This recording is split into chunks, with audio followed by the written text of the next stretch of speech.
that she believes she can fly. And it's kind of elusive, and it's not always right. She can't quite figure it out, but she's done it a bunch of times, she says, and she's like flown over the mountains, and she seems to be quite earnest.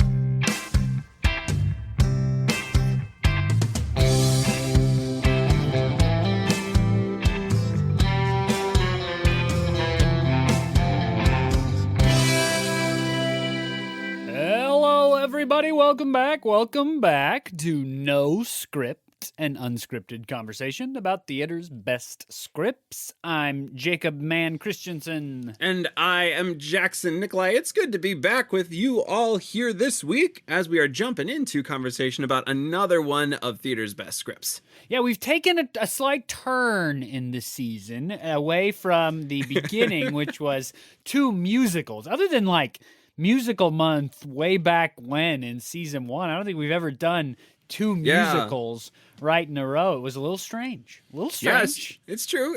And so thus we've only made a slight turn away. Yes. Because we're still, we're not doing a musical today, but it is a play that focuses around music and something that's in musicals a lot, dance specifically, because today we are talking about Dance Nation by Clare Barron.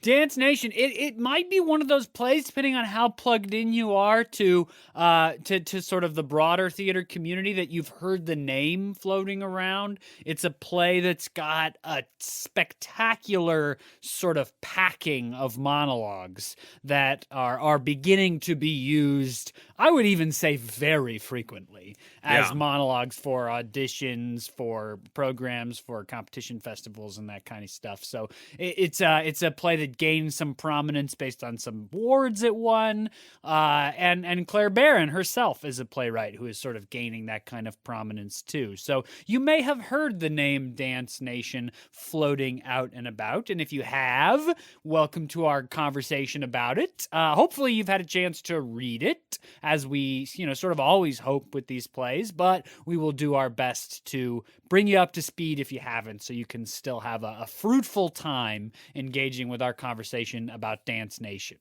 No, we'll catch you up a little bit, and also, as always, we this is a play about us reading scripts. It's not necessarily a play about us, putting on scripts. Definitely not that. Yeah, this is not a podcast about those things. So we like to plug reading them, and this script is $10 on Amazon. It's a quick read. I think I did my first reading of it quite quickly in under an hour. So it's a great script and a great experience, which I'm excited to talk about, just the experience of reading this play. Once we get into the conversation itself. But before we do, I wanted to take just a second and say thank you to all of our patrons over at patreon.com/noscriptpodcast. Thank you all so much for helping out the show in the way you do. We would not be able to do this show without you. The show is completely funded by our patrons. If you are looking for a way to get into the show a little bit more, if you've been a long-time listener or you're just jumping on for the first time and kind of liking what you're hearing, whether you like the themed months, whether you like the special guests, or just, us talking on and on about plays and the conversation that we get to have with all of you online, Patreon is a great way to help out the show. We love getting to do it. We love getting to have these conversations. It's not a free endeavor. There are various costs associated with running a podcast, and the patrons at patreon.com/noscriptpodcast make that happen. You will find a number of different tiers over there, the lowest one being just $1, $12 over the course of a year, and various other tiers where you get access to patron-only posts or producer credit. We'll thank you in an episode coming up. So if you're looking for a way to help out the show, it's a great way to do it. We will see you over on patreon.com/noscriptpodcast. And now, back to the script. Here we go. Hey, okay, so Clare Barron is a new playwright to the podcast. So as we do, we will give just sort of a brief introduction to her before we talk about the context for the play itself. So Clare Barron is a playwright very closely associated with Heidi Schreck. Heidi Schreck wrote What the Constitution Means to Me, which we talked about, I think it was last season we talked about What the Constitution Means to Me. And those two plays have an interesting history together, which I will get to in just probably a few minutes from now. So teaser for that. Clare Barron grew up in the same town as Heidi Schreck and her mother. Weirdly, she was in a Shakespeare troupe for teenagers that was run by Heidi Schreck's mother. And that was where she sort of started performing. Clare Barron was she was in a ballet troupe at the time, and as well, which of course informs Dance Nation. Jackson will describe that in a little more detail. And there was, so she ends up in this Shakespeare company. She ends up sort of getting into theater. She goes to the Tisch summer program, which is a great kind of summer training program when she was in high school. She goes on and goes to Yale for her undergraduate schooling. And there's some playwriting that she begins to do, but she would describe, as she does in interviews, that it was really only like when she was in a playwriting class and had to write a play that she wrote plays. At this time, she's not really thinking of herself as a playwright. She actually goes on to become an actor, is what she's thinking.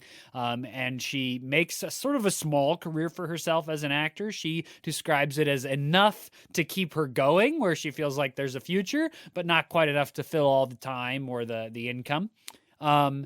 Then eventually there's some stuff that happens in her life. She kind of backs out of acting for a little while, or continues to try while she's dealing with some family stuff. She goes to a playwriting program run by Annie Baker, the legendary, the amazing, the fantastic Annie Baker, who is, by all accounts, as good a playwriting teacher as there is, while also being about as good a playwright as there is. And at this program by Annie Baker, Clare Barron writes, she calls it her first adult play, a play called A Boy Put This Girl in a Cage with the Dog, and the Dog Killed the Girl.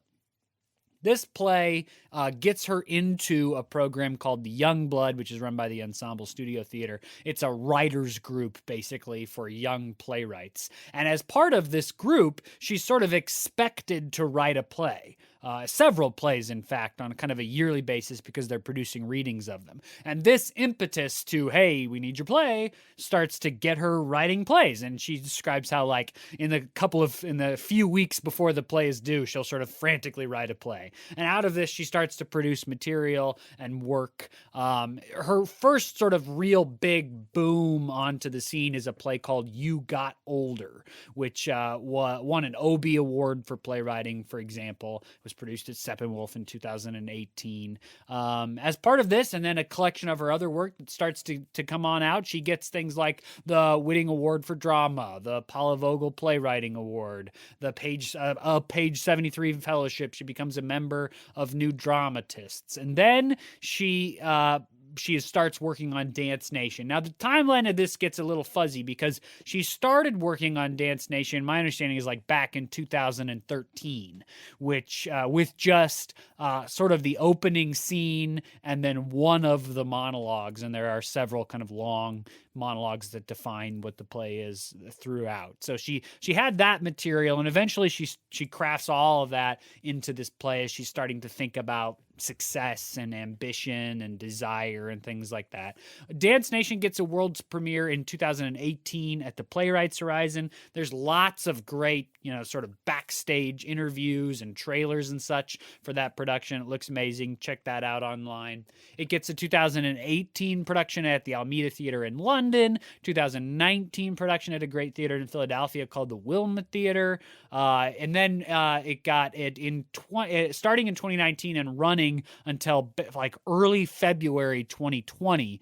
Dance Nation was at Steppenwolf. So literally it closed like right before the pandemic. Yeah. And this belongs to that troupe of plays that we've been sort of ruminating about in a long-term way, that was getting life, got to a place like Steppenwolf just before the pandemic started, and then the pandemic happened and is still happening. In February of 2022, a company I don't know, it's called Earthstone Theater Company, did a Zoom version of the play, which is available for you to check out. It's a little, I'm not sure how well this play lends itself to Zoom. I did not watch the production, so this is not a judgment of their production. Just ruminating on the play is so physical and raw, and it's about a dance troupe. So it'd be interesting to see, how that translated over to a Zoom version. So across this long life of the play, it has been very highly lauded, and it's becoming very, very well known, which is, again, why we started all this by saying you may have heard the title of this play floating around, but may not know much about it yet. So it won the 2015 Relentless Award, the 2017 Susan Smith Blackburn Prize, and of course, it was a finalist for the Pulitzer Prize for Drama in 2019, where What the Constitution Means to Me finally reappears in this long story, because that was the other finalist, What the Constitution Means to Me and Dance Nation. So these two playwrights from like the same community. She was in a Shakespeare troupe from her mom, and now they both have plays that are finalists for the Pulitzer Prize for Drama in the year that, of course, the Fairview ends up winning, which is, its own kind of incredible, groundbreaking theatrical experience. That's a strong year for Pulitzers. Yeah, Fairview and What the Constitution Means to Me and this play, Dance Nation, were all the finalists, and Fairview ends up winning. So that's a little bit about the life of Dance Nation. It is currently, and my estimation, my I can't think of the word now. My prediction, there it is that it will really blossom into something that a lot of folks are doing in the next couple of years. Yeah, it has a lot of really strong elements in it that I think lends well to that prediction. I'm excited to get to talk about it. But first, I'm going to just synopsize real quick the story of this. I have a personal goal going into this season to keep synopses under 10 minutes. So we'll see we'll see if I can pull that off. But this play takes place roughly in the present. 20 teens is when the play was written, and so there's like maybe one reference to the actual date. But with very little work, you could switch that date. I don't think the date itself has much bearing on the plot of the play. And it focuses around this troupe of dancers. They are all in their teens, somewhere between the ages of 11 and 15, and their dance teacher, Pat. I'm just going to real quick read you the characters real quick, because it's a robust ensemble of people, and we'll spend time with more of them than others. But the head of the dance studio is the dance teacher, Pat, who is described in the character description as a man, I think. In parentheses, there's Amina, which I think is a reflection on the casting, right? Yes. It's like, I suppose there's a world where it could be played by a woman, but typically this character would be played by. Yep. And then there's Amina, who is the star dancer. There is Zuzu, who is described as always second best. There's Connie, a talented dancer who thinks that she should play the role of Gandhi. There's Luke, the only male dancer on the competition team. There's Maeve, the oldest and least talented dancer on the team. There's Sophia, who knows what's up. That's it for her character description, which is great. There's Brittany, who is the future president of a post-apocalyptic USA. And and Vanessa, who could have been a phenomenon, is her description. And I'll get to her in just a moment. She has a very short role on stage. And then there's Zuzu and Luke's mom, played by the same actor who means well, grown-up Wendy. And then a whole army of tiny dancers is also in the cast list. And depending on how you want to do the show, it's an interesting prompt. This show focuses on about 2 weeks of this dance troupe's life together. The opening scene of the play is a kind of the end of a performance where Vanessa, who is a star dancer, crumples on stage having broken her femur on a jump. The stage directions actually say her femur is visible. As on stage. So she is crumpled onto the floor. She is leaving the dance troupe. She never shows back up again, and that creates a little bit, I'm guessing, some mix-up in the general order of this group. While Amina is kind of listed as the kind of star dancer who often gets the roles, with the absence of Vanessa kind of creates a little bit of chaos in the group and wondering around who's going to get the roles.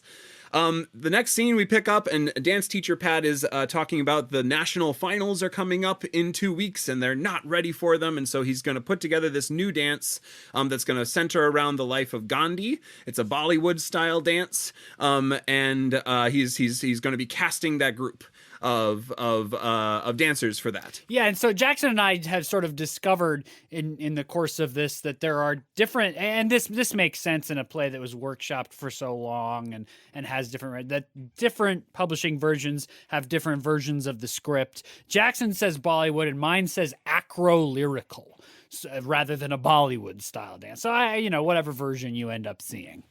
Yeah. So the casting call continues. There's tryouts for it, and a lot of the kind of back and forth of this play, or the maybe some of the tension of this play, or the core question, is a relationship between Amina and Zuzu, who are best friends. Amina, as I said, is the star dancer, and Zuzu is regularly described as a beautiful dancer, a great dancer, very good at what she does, though not at the same caliber as Amina.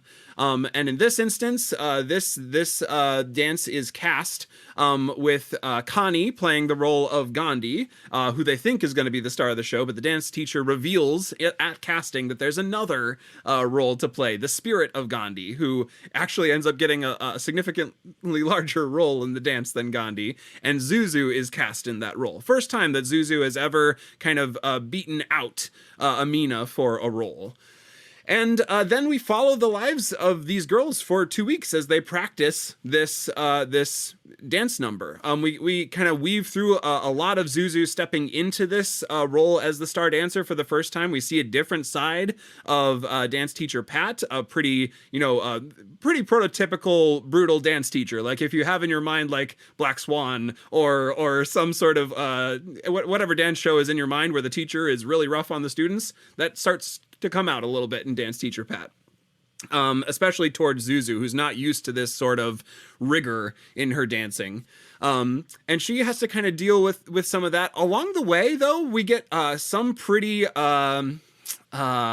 imaginative theater aspects. There's lots of direct sort of deliberately performative and evoking aspects about the girls. They do these dance numbers that are clearly not the actual Gandhi-inspired dance, but are in fact dances that represent the time of life that they're going through. They're all 11 to 15, so they're all kind of figuring out who they are as people, what their sexuality is, how they interact with each other, and so these dances start to take on some of that struggle and some of that discovery. There's also, as Jacob mentioned before, a number of great monologues. Brittany has an amazing monologue that just like explores the space of what it's like if she were to let her full power come forth into the world, and that power is both a intelligent power, a beautiful power, like physical beauty, and also just the sort of like dominate the world sort of energy that she has, and so we get a number of these little scenes as we go through this 2 weeks with the dance troupe. Eventually, we arrive at the performance itself, and they go to perform the dance. There's a lot of chaos leading up to it, some kind of shuffling that happens. Zuzu does her very best to perform this big number, but falls on stage at kind of a crucial moment. Though she dances beautifully to start with, she falls on stage, and Amina, in kind of a gut reaction, jumps in and takes over the role for her and finishes the dance in the star role while Zuzu steps back.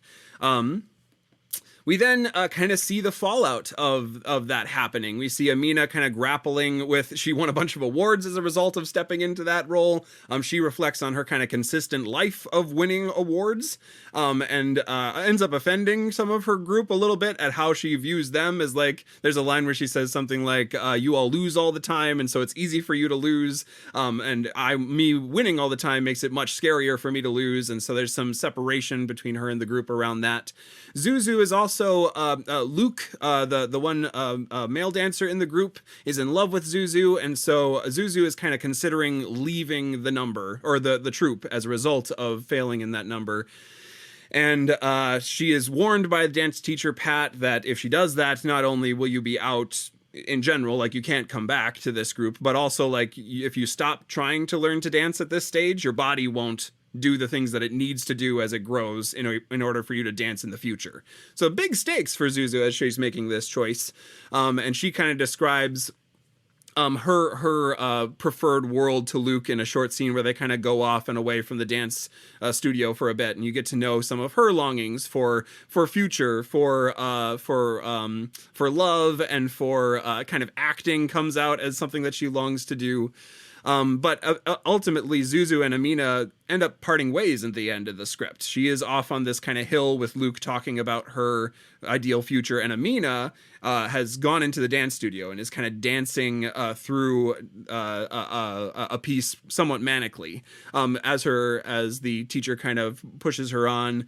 Eventually, the rest of the troupe that is there kind of watches her, and in, again, a very magical theater moment, ends up kind of chanting her on as she dances this number I'll just real quick read all the descriptors that are there, because she's dancing through this number, and in contrast to many of the other moments of the play, she is athletic, vicious, stunning. She absolutely dominates, is the descriptors for her dance, as around her this chant builds and builds and builds. And we'll talk about the way that the script projects or portrays this building, but until there's a cacophony of sound around her of this chant about the dance, about being perfect. And that's kind of the end of the play. So it's this kind of ride of the lives of these girls as they find out a lot about themselves and a lot about what they're able to do within this dance troupe.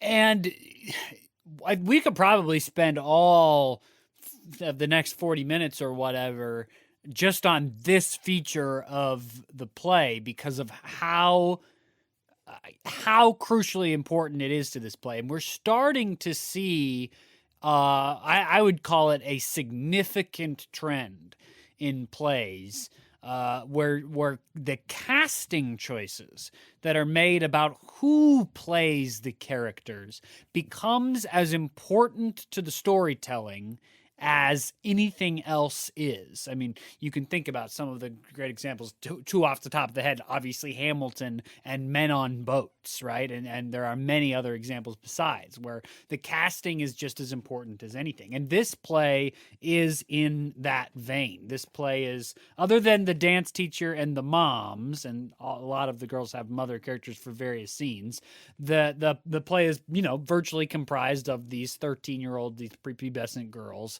that are in this dance together. However, this is just reading from the notes on casting. They should be played by adult actors for the most part, and should range in age from 12 to 75.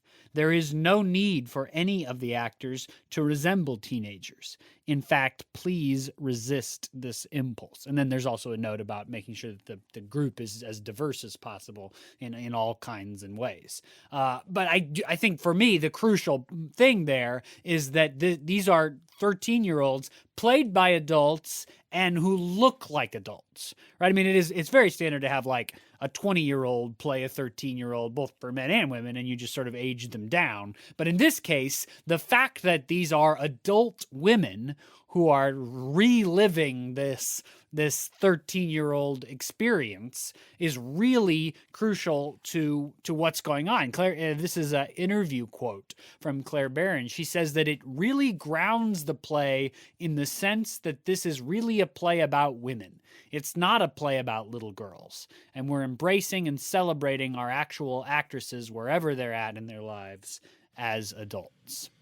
Yeah, no, that's such a unique and awesome part about this play is the sort of another quote by Barron is the kind of archaeology that is going on in this play, because there are adults playing these roles. these roles. The audience is invited on the journey along, I think, with the actors to do some kind of digging into their past a little bit, to find a different time in their life and examine it with the visual of actors who are further along in age. It also allows the play to kind of push the envelope a little bit and be a play that definitely deals with sexuality and deals with the kind of pubescent moment that these girls are going through, but with adult actors on the stage. So it kind of enables a different examining of that time, and the way that the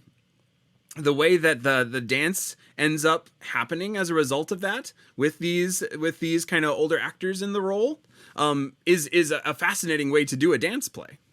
Right, because another crucial element here is that the actors are not necessarily dancers. In fact, I'm not going to pull my script back out, but I think she says it's even perhaps preferable that they aren't. So this play, although it contains an exorbitant amount of dance, is not the dance that is being done. I think we imagine it in our brains as highly effective, highly trained, highly skilled dance for the age. But that is not what is actually being done by the actors.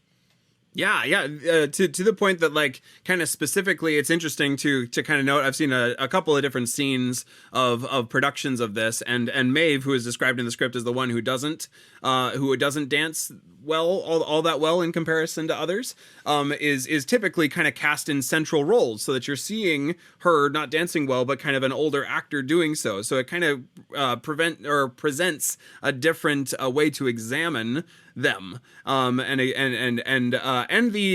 evaluation and this sort of intense competition that happens within dance groups, and the way that they kind of end up playing off of each other and taking advantage of each other, or not, or trying to care for each other. It's just a whole blend of it in there.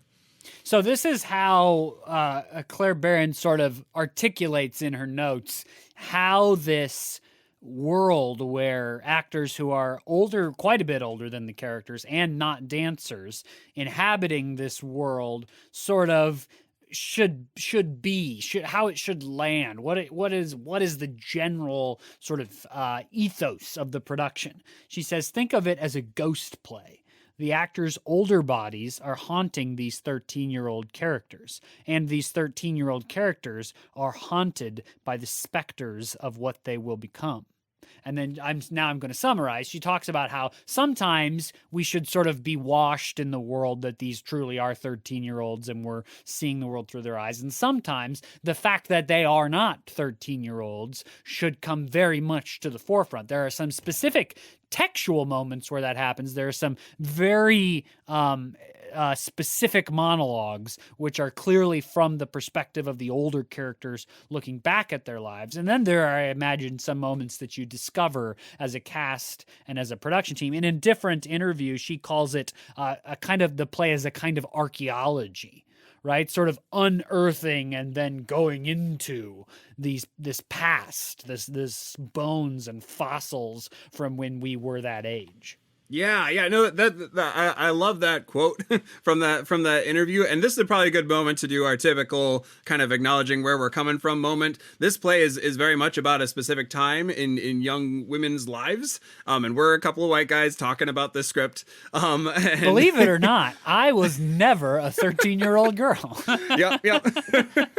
So definitely read the script again. Yeah. From the beginning. Read the script. It's a great script. There's some things that we just won't address because of where we're from. There's plenty of interviews with Clare Barron that do address a lot of those themes, and the play itself does a great job of it. So with that said, the sort of archaeology that is happening in this play is kind of going back and looking at that kind of crucial moment where there's a lot of stuff going on, right? You're coming of age. There's a lot of insecurities in that moment, but then there's also a lot of strength in that moment too. And that I feel like the Britney monologue is a great example of that. Of both of those things held together. In my version of the script, she's called Ashley. So the name of the character changed along the way, it sounds like. And so there's the power that is unlocked and lived out by this particular set of girls in this dance troupe, I think is very much one of the things that Clare Barron is investigating. Like, what is the sort of mystery and power of girls at this time, in this big moment of shift in their lives? And boy, there's a great, I watched a lot of interviews of Clare Barron talking about this play, and there's a great one where she talks about how, and again, this is not something from my experience, I'm just sort of rehashing how she describes it, that there is a moment, or across the growing up and then the adult life. This is Clare Barron's experience. There's this, you be quiet, you don't have power, right? The patriarchy, the disrespect, the microaggressions that are experienced. And so Clare Barron talks about going back and unlocking the real power of that time in their lives, and putting that on stage and allowing these older actors, and just older than 13, not that they're all elderly or anything, but these older actors to live life through the power that they had at that moment, that is going to be in this, unfortunate aspects of society that we have, chained up in some ways, put down, asked to dismiss. Yeah. The kind of, one of the core questions, there's a number of core themes in this play, but one of the core questions is what to do with power, and how to A, when it's so hard to get it, how to get it at all, but B, how, when you get it, to use it well. And in a way that is not hurtful towards others, or is it necessary? That, I think that's part of the question. Is it necessary to be hurtful or at least dominant in a field at the expense of others, or is it possible to hold power and not do that, and be uplifting to the others around you? I think that's the kind of the tension between Amina and Zuzu, and that the experience and the changing body and the sort of raging growing up that all teenagers do in teenage women, in young girls, is defined, I think, by society as taboo and uncomfortable. Like, here's an example. Think about a soap opera, I don't want to call anyone out specifically, but a lot of the sort of sitcoms that are out right now, not soap operas, sitcoms. How many of them have jokes about how much teenage boys masturbate? I mean, that a joke significant portion of them is throughout sitcoms, right? I mean, from the 90s to now, the jokes about how much teenage boys masturbate is throughout. And this play calls attention to the fact that teenage girls might masturbate too. And there's a sense that society says that is so taboo and uncomfortable, I don't want to even think about that. And yet, sitcoms that are as popular as anything out there, teenage boys masturbate all the time. They got raging heart, So I do think that some of what this play does is call attention not just to the power of growing up and changing and becoming, a different version of yourself that is happening in the adolescent age, but also the fact that for young girls, that process is so taboo.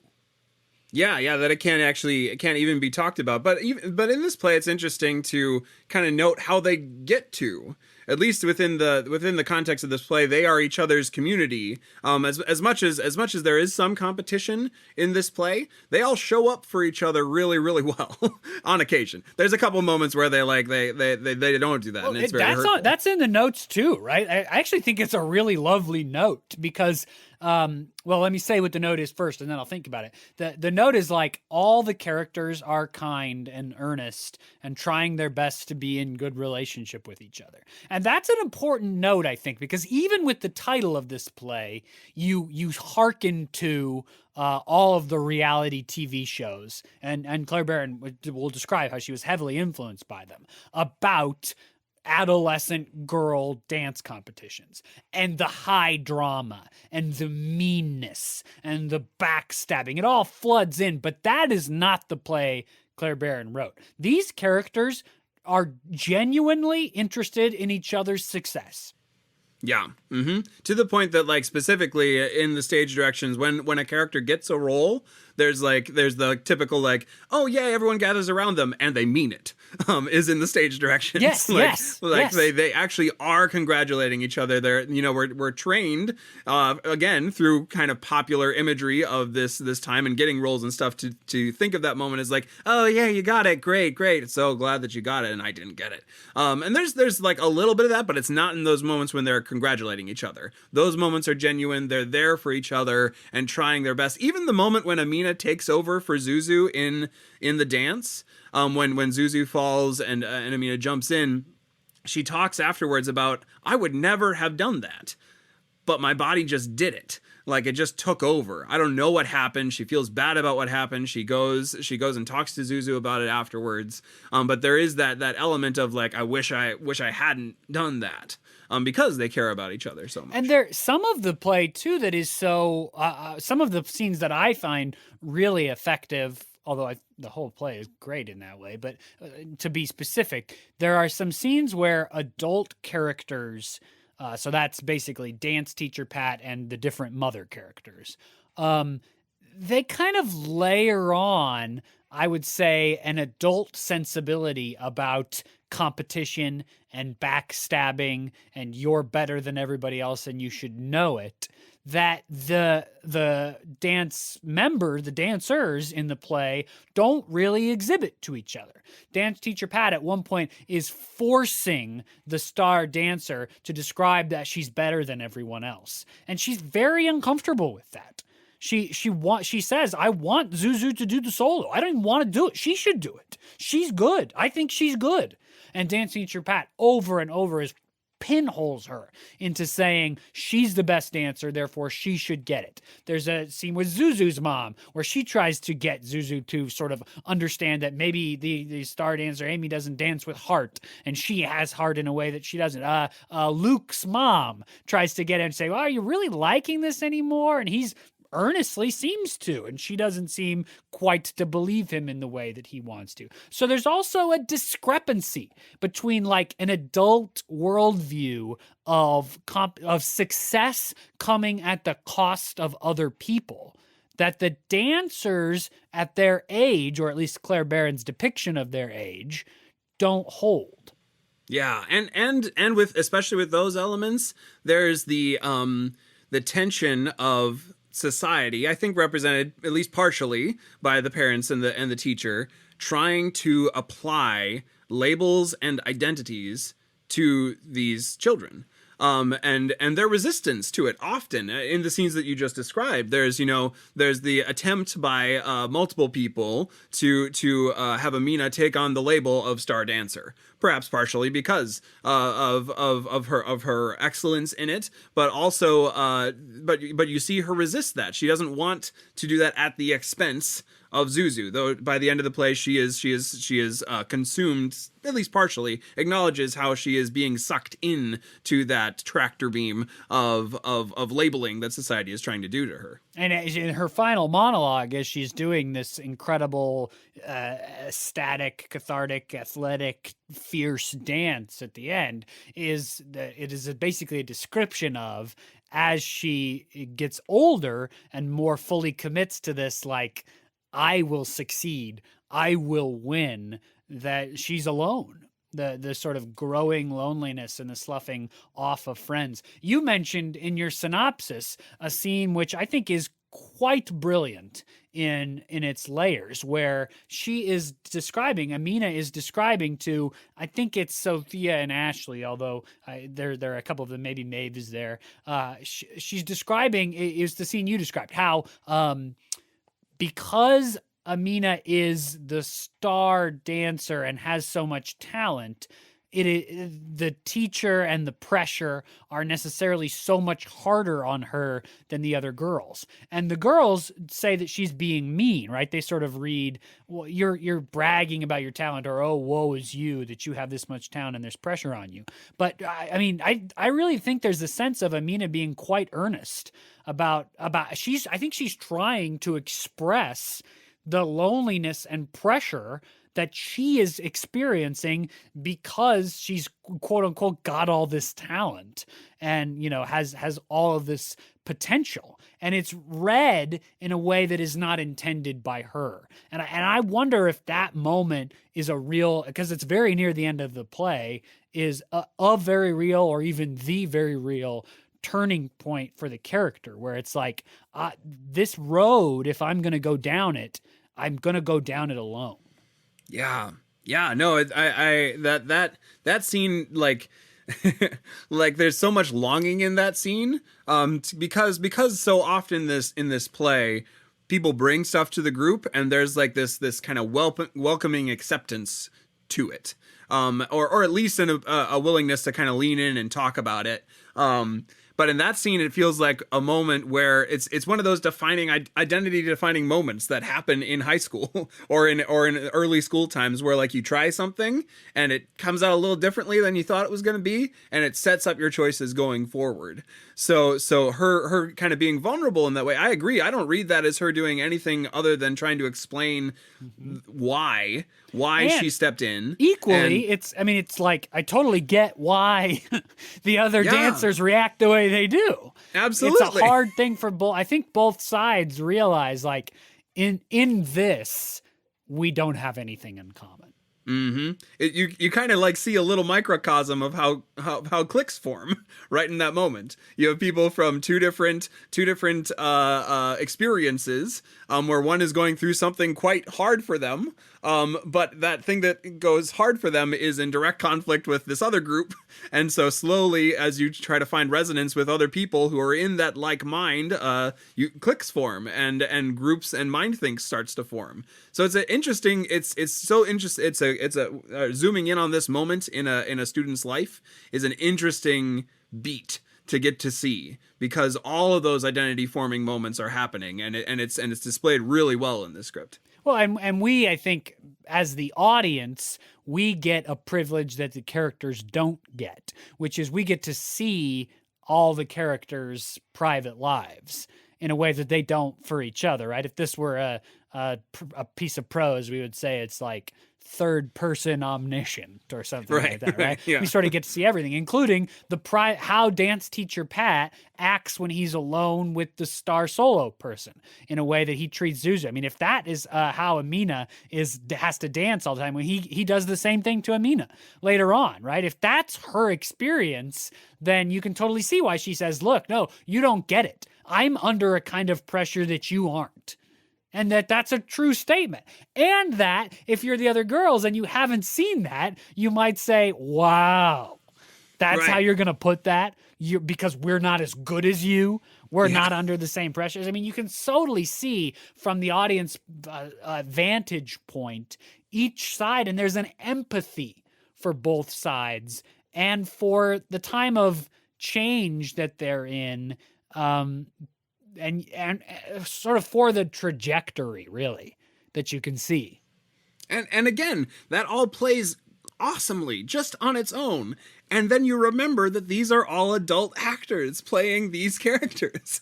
You know, like if it was just that, if it was just, people who are age appropriate to the characters playing the role, it would be an awesome script.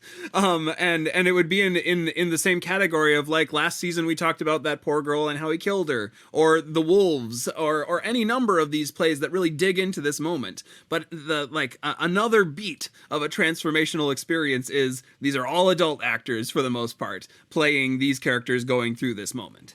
Well, so that's a good jumping off point for describing or discussing, like, the other things that are going on in this play, because this is by no means like a psychological realism play Right, about right. 13-year-old dancers. I mean, this play includes at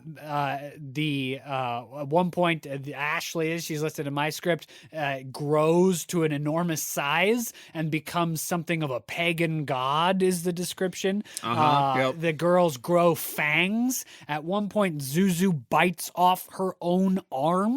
Yep. At one point, Maeve describes, and I am led to believe that this is actually happening to her, how she accidentally starts flying when she's alone in a room sometimes. I mean, these super real, extra realism, beyond realism, because it's not quite, I mean, I'm inclined to say magical realism, and in some ways it is that, but it's not what you think of in terms of like the kinds of symbolic magical realism that are in like Maria Irene Forney's or something like that. Right. No, it's tied into the childlike moment of these characters. At least for me, that was my experience of it. They the scene with Maeve talking about flying is a great example of it, where she honestly like tells Zuzu that she believes she can fly, and it's kind of elusive and it's not always right, she can't quite figure it out, but she's done it a bunch of times, she says, and she's like flown over the mountains, and she seems to be quite earnest.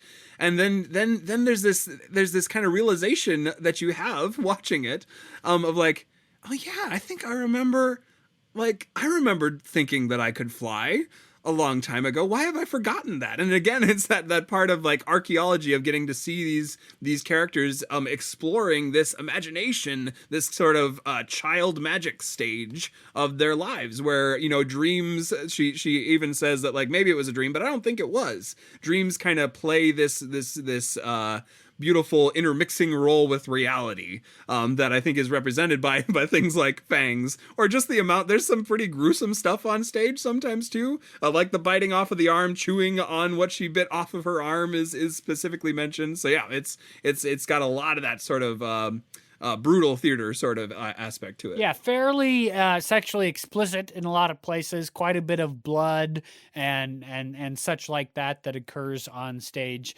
and I think a lot of it is a theatricalizing of the, I don't know, of the sense of primal humanness that is in these people of this age.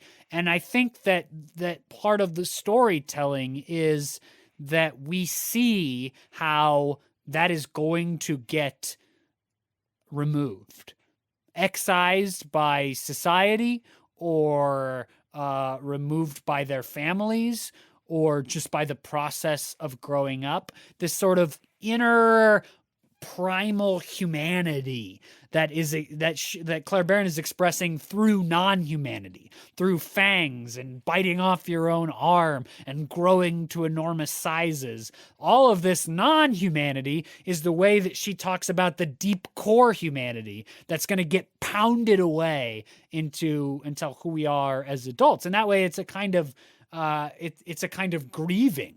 And we, the adults, get to see this play and say, when I was 13, like, I also felt like I had fangs, and I could fly, and I could punch a hole through a wall. And it's like, where did I lose that kind of belief in myself? Yeah, absolutely. You kind of get to see slowly the building blocks of how you lose that. And yeah, the sort of like anything is possible sort of mentality, back when, you know, all's eight, I don't know, roughly 8 of these dancers believed that they would be dancers someday. You get to see, especially in Zuzu's story, you get to see her grappling with the roadblocks to that, and the statement that if you quit now, not only will I probably not take you back in like a teacherly way, the dance teacher Pat says that, but like, you will not, like, this small choice of you not wanting to do this has ramifications that your body will not be able to handle dancing going forward. So it's big, big stuff is crashing into their lives and crashing into this sense of sort of integrally connected cosmic power that they have, is being slowly chipped away at by the realities of the world around them. Yeah, well, and so in that way, and this is not something I have seen Clare Barron describe, but I would not be surprised if she came out to talk about this. I actually think this play is quite influenced by Peter Pan. First of all, there's a mention of the moms being like grown-up Wendy's, right? But then they're like this troupe of dancers is very much to me reminiscent of like the Lost Boys and this sort of inner reality that is kids of this age. And then Clare Barron says, well, what if it's not Lost Boys? What if it's Lost Girls? And what if I took the never grow up reality and I said their bodies grew up, but these actors with grown-up bodies are still the Lost Girls, doing this Dance Nation show, and there's flying and there's these supernatural elements that are all, of course, in what Peter Pan is, just a way of talking about childhood and the transition into adulthood. That's fascinating. So cool. Yeah. The sort of, and again, like you have the kind of roles of the parents floating in as kind of like dance teacher Pat is like a Captain Hook. I don't know. That's right. Sure. Yeah, no, that's a fascinating. I'd be really interested, and that would be a great way to like kind of worm into the roles of these characters. A great kind of grounding struggle, right? All that moment of never wanting to grow up, and yet we do somehow. And not only just grow up, but we're buffeted by everything that means. Well, it's interesting because one significant change from the Peter Pan story, beyond all the other very significant changes, is that in this case, the girls do want to grow up.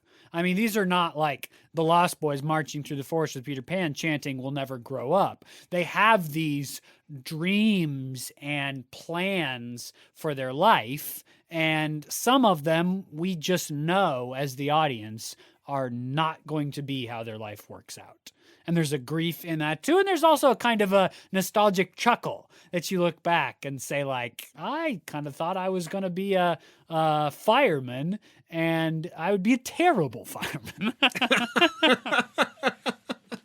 Well, there's just so much in this play that we could continue to talk about. As Jacob said at the beginning, we could have spent like at least the 45, if not the full hour, just talking about the novelty of having older age actors in the roles. There's so much more in this play that we'd love to keep talking about. Alas, we are out of time on the podcast itself, but we'd love to keep talking about this play with all of you out there in podcast land. You can find us on Facebook, Instagram, or Twitter at the username @NoScriptPodcast. We also have a Gmail, noscriptpodcast@gmail.com. Find us on any of those sites. We'd love to keep talking about Dance Nation with all of you. Absolutely. If you've liked this episode or any of our other episodes, please recommend the podcast to your family and friends. We're in the usual places: Podbean, Apple Podcasts, Google Play, Spotify, and we are also now on YouTube, where you can find new episodes, and we will be working through at our own pace, uploading the backlog of No Script episodes to YouTube as well. Until next week, when we're talking about another great script, I'm Jacob Mann Christensen. And I am Jackson Nikolai. Thank you for listening to No Script, the podcast. Bye-bye.